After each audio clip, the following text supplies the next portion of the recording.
So hello everyone, I am Chaitanya and he is Mayank. We are from IIT Jodhpur doing our MTech in Robotics and Mobility System. So for this semester we are having a subject named Medical Robotics in which we are having a course project. So for our course project we were trying to simulate admittance control using a 2D plotter.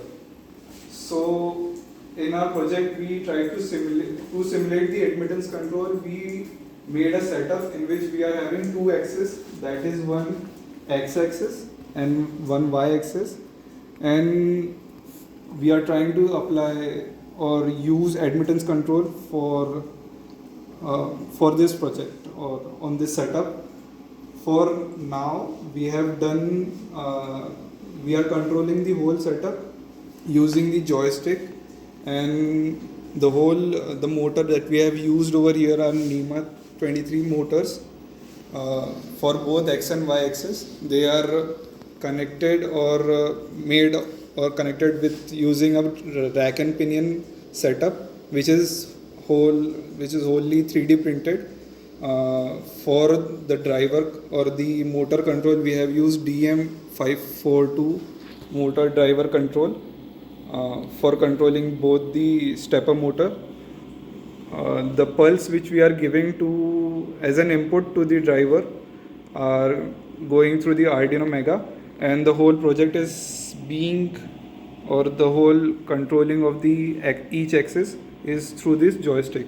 So right now I'm explaining this or trying to just show you how the things are working over here. So as I'm moving in x plus direction, we can see there is a movement in the rig, that too in x direction. If I am going in minus x direction, the same is reciprocated in the rig, and if we are going in y direction, we can see the same part going over there, and same goes for minus y axis or minus y input.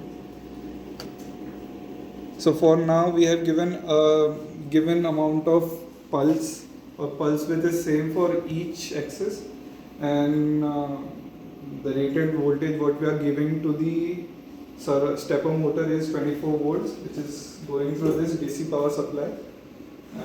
This is how we have simulated or tried to control the whole setup using a joystick.